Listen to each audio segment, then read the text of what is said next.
Hello, everyone. Welcome to episode number 13. This episode is going to be packed with strategies for parents and for educators to recommend for students who are struggling with learning. But before we jump in, I want to take an opportunity to thank Ross, too, for giving us a 5-star review. He shares, "I'm so thrilled that Dr. Wilson has launched this podcast.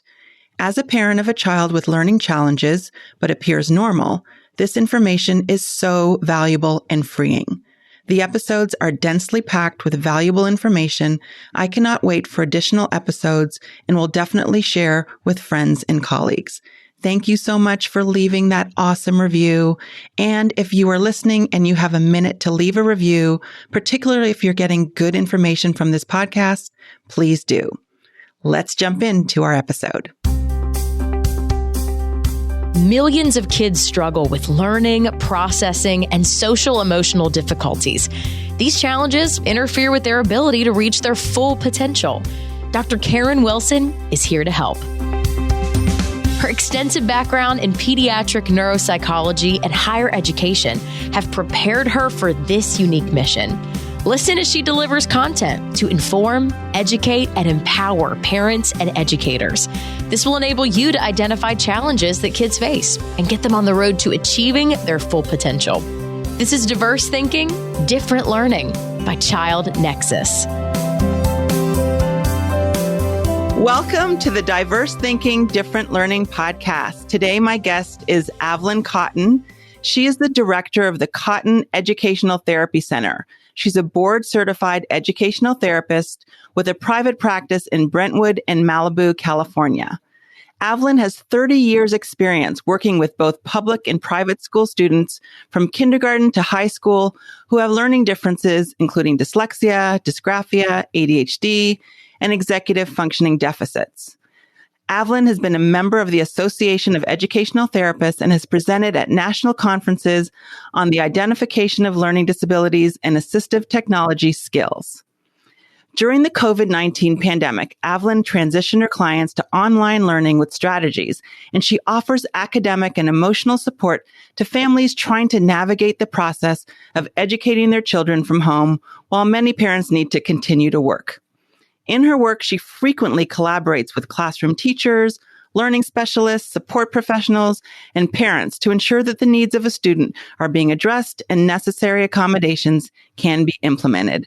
I am thrilled to introduce you to Avlyn Kotton. Welcome to the podcast, Avlyn.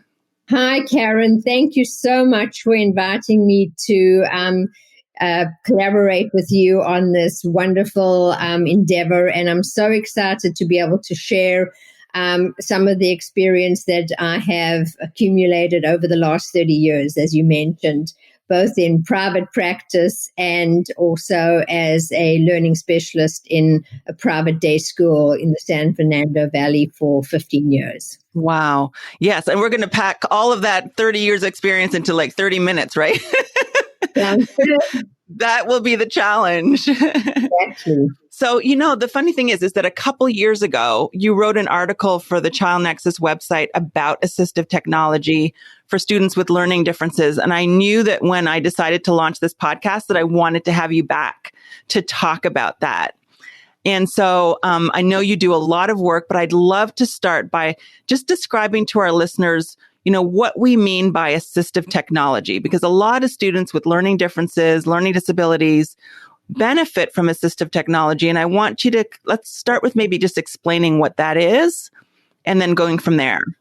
Assistive technology is any kind of tool that can be used to help a child to compensate for some kind of learning differences that they have.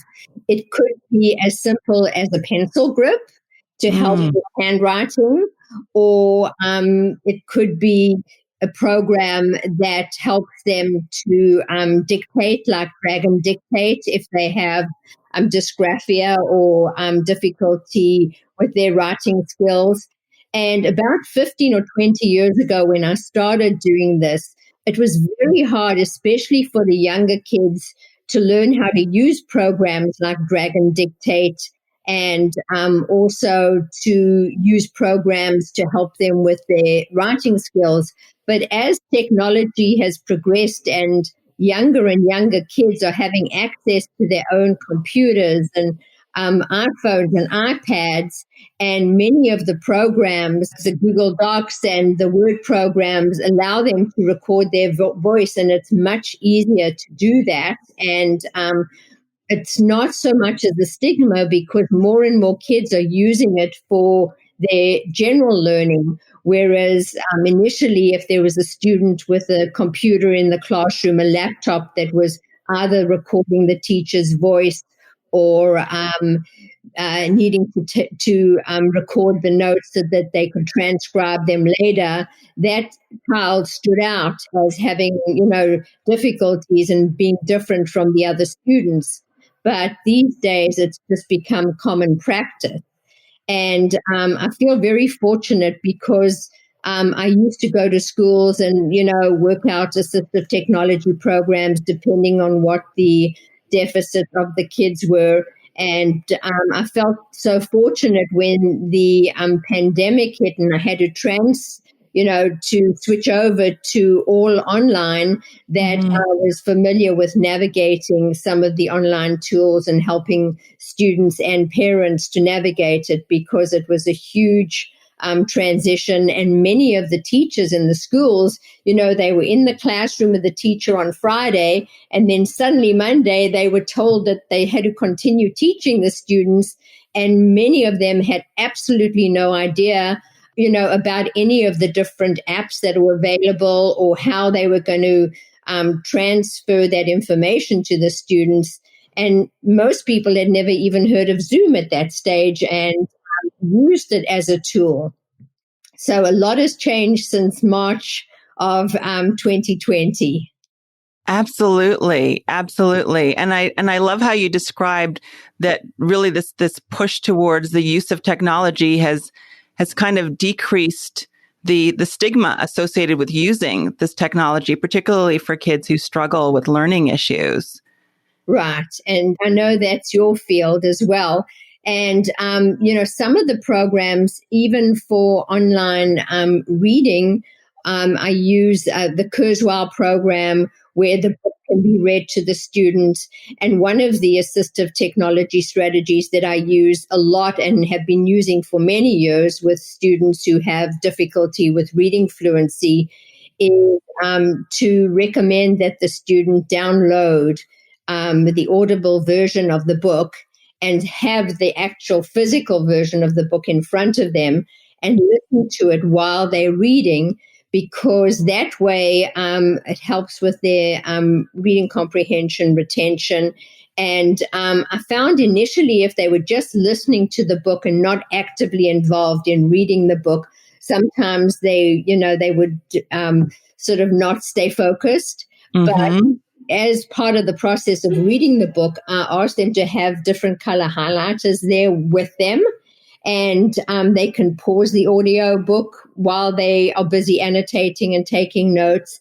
And I give them a key where they have different colors, like for new vocab words, they can highlight those in purple, and for plot and setting, they can highlight that in yellow, and new characters in a different color. So that way they can keep track of what they're looking for if they have to write an essay on the book, or if they have specific multiple choice questions that they have to answer on the book.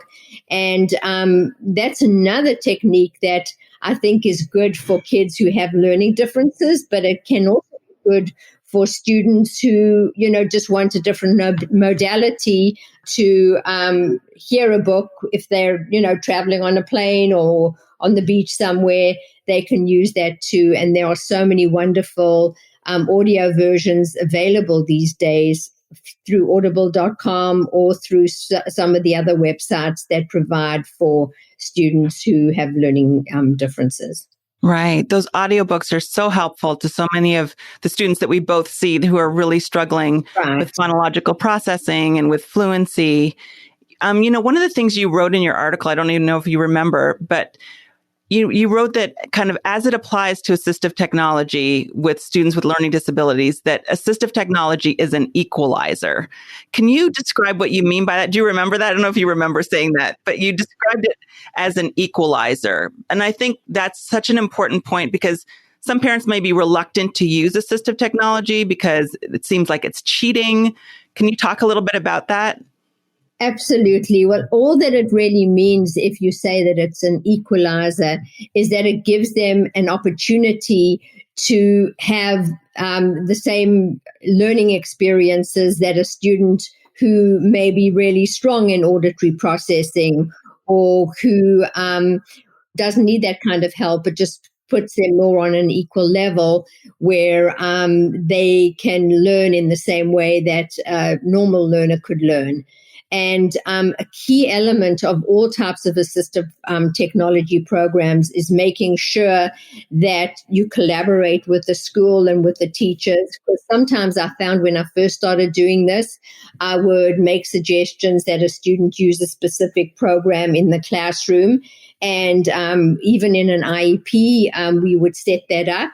But then when it came to actually implementing it, some of the teachers were either embarrassed or just didn't know how to actually implement those programs in the classroom.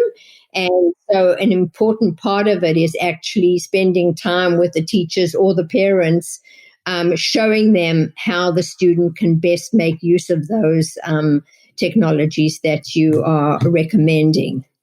So what are some, I know that there's a number of them, but what are some technology tools that are available to students who learn differently? Do you have any favorites? Well, one of the favorite programs that I really, really like, and it's not just for students who learn differently, is Notability, because this program allows you to actually download your materials and you can color code and you can annotate in the program, and that is also excellent for retaining the information and studying it and sort of extracting the important information and for summarizing it.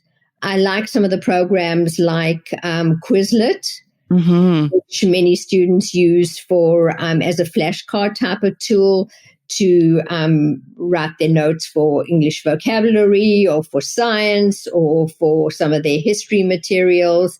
And one of the features of the program that I really like is that if you input the word, often you can pull up a picture that helps illustrate it, and then it gives you the word written in a sentence, which I find helps students who are having trouble, retaining information and memorizing it. Right. It seems like that would help kind of enhance comprehension and understanding as well. That goes beyond the vocabulary word because then you're using it in a context, right? Which is so helpful to so many students. And then talking calculators help for kids who, need more than one modality of seeing the numbers and might transpose the numbers and listening to it. And I often, suggest that students who are having difficulty with math be given the accommodation of being allowed to use a calculator, because I don't consider it cheating. They can use it in many different ways because sometimes there's a lot of anxiety involved.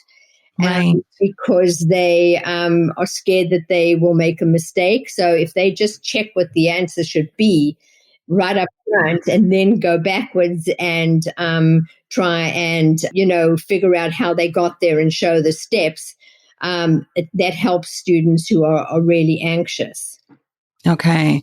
And is that particularly useful for students, for example, who may have difficulty with multi-step, aspects of learning or working memory, where they're more likely to make kind of those errors? Obviously, you wouldn't have a calculator for a first grader when they're doing simple math calculations. Right. It's more for the kids in the higher grades. And, sometimes even by allowing that accommodation on standardized tests, even if they don't need to use it, just knowing that they have that option if they need it helps the kid to sort of calm down and get through the test without, getting too anxious and worrying that they won't finish. Right. And so it sounds like you've described some tools for students who struggle with reading, and even some support for students who struggle with math. What about writing? Are there any tools that you like for writing? I know Notability is a note-taking app. Notability is really a reading app and an app that you can download PowerPoints into and learn from and highlight. So it's reading and writing. But for writing, there's some of the drag and dictate programs, and then in Microsoft Word, you can also put on the dictation feature, where you can talk into your computer and it'll write out the words and record it for you. And kids as young as 3rd or 4th grade sometimes can use that because one of the issues with kids who have difficulty writing is their written language is not at the same level as the vocab that they use when they talk, or even the amount of output when they talk. Some kids will ramble on, and you can't get them to stop talking. And if you say to them, okay, right now, take exactly what you said to me and let's get that down and let's write it. They will change they will put "it is nice." They'll use very basic vocab because they might not know how to spell the word wonderful.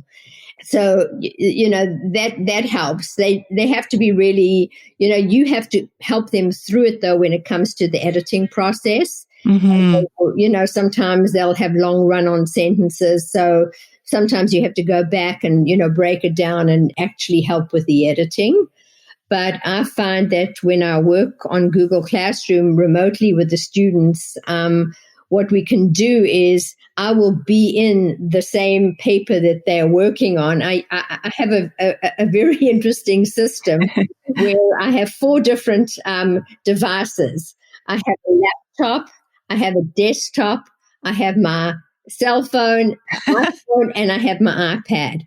And what I'm doing is I'll be on either a Zoom or FaceTime session with the student on the one device.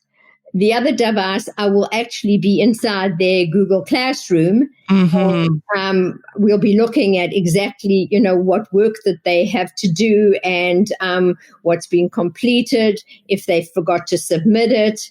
And then if they are doing a particular book that they're researching on the other device, I'll bring up that book and I'll discuss it with them. And it's very, very helpful being able to actually edit in the document with the student while they're doing it. And many of the students have a lot of executive functioning difficulties and just navigating the portal of what is due, when it's due, and the different programs to use. Like some schools are using programs like SeeSaw, where the student will take a photo of the work that they've just finished, that they wrote in, say, in a workbook, and then they have to upload that to the portal and make sure that it's been sent. Google Slides has become very popular with many of the students and the teachers, where they can, write. It can be a little bit more creative, and they can pull in pictures. And many schools are using that now as well. Right. It's amazing to me how much technology has just exploded and changed in such a short period of time. Right. You mentioned SeeSaw, and my 1st grader is using SeeSaw. Yeah. And it seems like, and I'd love to get your thoughts on this, it seems like the demand for executive functioning has increased significantly at a much younger age than it's been in the past. When I look at the number of apps that my 1st grader has to navigate between, it just seems excessive, between GG and SeeSaw and, the iStation and Epic Reading. It just seems, RazKids, it seems like a lot on a 1st grader to switch and to be flexible in that way. I think it's a tremendous amount, even for kids who are gifted or, really competent learners to be able to be expected to navigate all those programs. And, if you've got a kid who has attention deficit disorder and slow processing speed and time management issues, right, organizational issues, I can't tell you how many times I have got onto a session with a student and they'll be doing a book report or reading a specific book and they won't have the book there with them, or they've misplaced something. And one of the projects I was doing with a student, he did a math test and uploaded it to SeeSaw. And then the next assignment from the teacher was to make sure that you upload your scratch paper as well. But by the time he read that, it was already scrunched up in the trash can, and it kept showing that this was a missing assignment. I said to him, okay, we're going to do something, and we know for the future. Let's go into that document and let's just write a note to the teacher and say that your scratch paper, we can't locate it, and next time you'll make sure to do that. And, then it wasn't shown as missing all the time. Yes. Oh my goodness. I can just see that. And I've seen that with a number of kids that I work with where there's forgetfulness or they haven't read through the instructions completely before they start doing the work or submit something. So I can definitely see that situation happening to so many kids who are trying to manage so many different things. And then also, they've got, because of the distance learning transition, they have the synchronous learning and then they have their asynchronous, and there's so much executive functioning that's needed to manage that asynchronous time and to get everything together, because they don't have the structure of school to kind of cue them to move from one thing to the next. Exactly. And I know myself as an educator, the first few weeks that we transitioned, for every, hour session I was doing with a student, I was probably spending 40 minutes before, going into all the different portals and making sure I had the passwords correct and, doing the research myself. And, if a student was doing a certain book, I was making sure that I, had all the information and I knew what the content of the book was.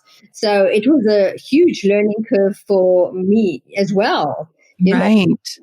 But one of the overriding issues that I'm finding is that there's such extreme anxiety with students who are very perfectionistic. They, want to get certain projects done and get all their work in at a certain time. But some of them are becoming so anxious that they can't even, function and get through their work because of the anxiety. And I think that part of that might be because the parents are home with them or away at work and are not there to monitor what they're doing. And the parents are also very anxious. Some of them may have lost a job or, have certain other deadlines that they're working on. And normally when a kid is in school, they would be, away doing their work, knowing that their kids were being taken care of at the school situation. Another very good assistive technology program that is helpful, well, it's for all kids with, learning disabilities, is Learning Ally. Oh, yeah. With Learning Ally, you can download and, you have to send in a permission form for that once the kid has been diagnosed as having learning issues. But once you sign that and can verify that the student has a learning issue, then they will be accessible to all online textbooks, which they can download and they can read. And that helps a lot because, some of those textbooks would be very difficult for them. The content of the reading material is very difficult. So I always tell parents to apply for that. And once you've applied, and you have to keep renewing it once a year, but then there's no cost for it. Right. Yeah. So, it's so clear that so many students benefit from assistive technology. And now you've explained beautifully why that is. But assistive technology is not enough, clearly, with a lot of the kids that we see who are struggling and who are, for the most part, very, very bright as well, right? But they're just struggling in a particular area. And it sounds like in addition to the assistive technology, what they really benefit from is developing and building on learning strategies. And that's kind of what you do, right? It's not only about the technology. It's really about helping them develop strategies for learning. Absolutely. And I think what differentiates an educational therapist, say, then from a subject tutor is the fact that you look at the whole child. Mm-hmm. And a program like Linda Mood Bell for phonics skills and beginning reading skills might work well for a particular child. But for another student, beginning reader, first, second grade, they might find it so boring and it just doesn't work for them. So you have to be flexible. And, if you try one specific approach and it doesn't work, you have to keep trying until you are successful in finding out what works for them and what they will respond to. Mm-hmm. And often, you have to also use a lot of repetition because the fact that you have actually, that you've taught them a specific topic, maybe 3 or 4 weeks or after the summer break, that they've learned a specific topic, but you go back and it's as though they've never been taught it, and you have to keep reinforcing it. And, knowing that there are a lot of inconsistencies because one day they might be right on top of it and know the information. And another day, it's as though, they've never even, they don't know what you're talking about. Mm-hmm. And I think that's all part of being empathetic and supportive. And I think that the role of an educational therapist is teaching the materials, but also giving additional support to the family and the student on some of the interpersonal levels, because if a kid is struggling, they might act out in different ways. Some kids become a class clown. Other kids just withdraw and are too nervous to even try and respond in case they say the wrong thing. Mm-hmm. So, you've got to try and even, encourage them to go for little baby steps, and every little step you need to praise and be there for them. Because, that's one of the most rewarding things about the job. I have a story to tell you about a student that I worked with when she was in the 4th grade through approximately the 7th grade. And then she graduated, went on to a different school, and I didn't hear from her until she was about 17 or 18. And I got a call from her. And she said to me, I'm writing my college application essay, and I wanted to make sure that it's okay with you, but I wanted to talk about how I had a learning disability, and because of the support you gave me for 4 years, I'm now, applying to college, and, how that changed my life. And just getting that type of recognition was worth everything. Right. Knowing that you really had made such a difference. And this might have been a kid who wouldn't have been able to apply to, a 4-year college and be able to cope with, the whole application process. So that was extremely rewarding. Absolutely. And I mean, that's the reason why we do the work that we do, right? That's the reason why we're giving this information to people so that they know that there's hope in this process, and that there are things that can be done that can significantly change the trajectory of a child's life when they get the support that they need. Absolutely. And Karen, I can't tell you how many times I've been in a situation where I'm interviewing parents who have either just had their kids evaluated, had a neuropsych evaluation, or are coming to see me because their teachers are saying that the kid is not coping at school and really having a lot of difficulty and struggling. And so often either the father or the mother will actually break down and say, I had the same kind of problems when I was in school. I was lazy, I didn't care, and if only people had been there to give me the support and to explain what it was.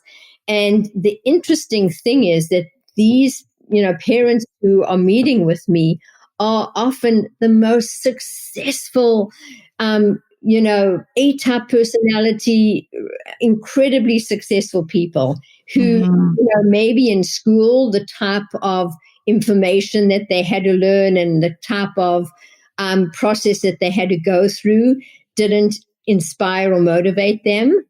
But, when they, in their future, when they went to look for a job where they were motivated and interested, they were extremely successful. And the important thing is just to never give up on a kid and find that area where they can be successful and they can feel good about themselves. Right. I mean, you just explained it beautifully. That's it. That explains, again, why we do what we do. And, looking at it through a parent's eyes in terms of, and seeing themselves, because what you've described as a parent who's looking at their child and seeing the same struggles that they experienced. And, what I often say to parents is that, kids, if you did nothing, would struggle, and some of them would figure it out and find their way. But it's at such an emotional cost, that process of struggling so hard and not knowing why you're struggling in that way. Right. And when you get the support, when you get the understanding and then you get the support, it's a relief. It's such a relief. And then you can start making connections, and then you can really learn. And then you get these lovely letters like the one you described from this young woman saying, I'm now applying to college. And and she may not have thought that was possible before. Right. Exactly. Yeah. Exactly. And I guess, that the research and the work that has been done on, learning deficits is so much more advanced now than it was 20 or 30 years ago, understanding how the brain works and which areas of the brain are affected by reading deficits. And even, trying to help a kid who has attention deficit disorder, the approaches and the medications, and knowing, when to refer them to the right, professional. We just didn't have that before. And there were a lot of people who struggled unnecessarily, I think. Yes. And the tools that we have now and the professionals like yourself are really a gift to these kids. Because again, they're given the opportunity to reach their full potential. Mm-hmm. And that's what we want. And not only do that academically, but also feel good about their experience and about themselves as a student in this world. That is the key thing to, whether they make it or not, is their self-esteem and just given, the confidence to try and to take the next step. Yes. So, I mean, we've kind of talked about how students with ADHD, processing issues, learning struggles benefit significantly from the use of assistive technology, but also really working with professionals like educational therapists to really help them develop learning strategies, particularly when they have an area of weakness or areas of difficulty that impact their ability to learn. So I just thank you. I have so much respect for you and your field and the work that you do, because after I see them and I do the assessment, I know that this is just the beginning, and I hand them off to people like you who really dig in there and help them, go get to the next level. So I just appreciate the work that you do. But, Karen, one of the most important aspects of being, working with a student and being in the field of educational therapy, I think, is working in a multidisciplinary team. Because I know when, I always ask the parent, if the student has been evaluated, to give me a copy of the report and whether it would be okay for me to contact the person who did the evaluation, and then bringing in the school and making sure that everyone is working together as a team. And as you probably know, some schools are incredible and they just so easy to work with, and they'll schedule, meetings a few times a year with all the outside professionals and the teachers, and then there are some schools that are a little bit more difficult, and you can contact the teacher and she doesn't get back to you, and it makes it a bit more difficult. But for the most part, if you can work as much as possible, including the parents and including all the outside professionals and the school, that's the method that I have found over the years that works the best, because then everybody is working together with the same goal to help the child. I completely agree. And I think, again, those collaborations with teachers, with professionals, with the parents, I mean, it's an absolute necessity to continue the work and to make sure that that child is on track. And sometimes things need to change. You start with one intervention and maybe the child really gets it and now needs to work on something else. And we have to be able to pivot and to be flexible in terms of continuing to address the needs of that student. Exactly. Absolutely. Yeah. Wonderful. Avlyn, it has been such a pleasure having you on the podcast. There's so much information that you shared. I feel like I'm going to have to put a number of links in the show notes for a lot of the tools and the apps that you mentioned, and I'll make sure that I do that. But I know that people are going to want to get in touch with you and to reach out to you for a consultation, for support for their child. What is the best way for people to get in touch with you? Well, they can go onto my website, www.kottonedtherapy.com. Email me, akotton, akotton @gmail.com, or go onto the Child Nexus website, the Association of Educational Therapists website, or even just Google me. Wonderful. Whatever works best, I'm available, or contact you. Wonderful. And I will put all of that information, all your contact information in the show notes as well, so that people can reach out to you directly. So thank you so much, Avlyn. This was a great conversation and just a reminder of how important it is, the work that we do. It's been my great pleasure. And thank you so much for inviting me to this podcast. And I look forward to seeing some of the other podcasts that you are working on and, following up with you sometime in the future. Thanks, Karen. Wonderful. Thanks, Avlyn. Bye-bye. I hope this episode provides you with a better understanding of strategies and tools that can help students who are struggling with learning. If you are finding this information helpful, again, subscribe. Make sure you don't miss out on any upcoming episodes. Next week, my guest will be Lee Janice Toback. She is an educational attorney, and she will be talking about how parents can advocate for their children. You don't want to miss it. See you next week. Thanks for listening to Diverse Thinking, Different Learning by Child Nexus. For more resources, visit us online at childnexus.com.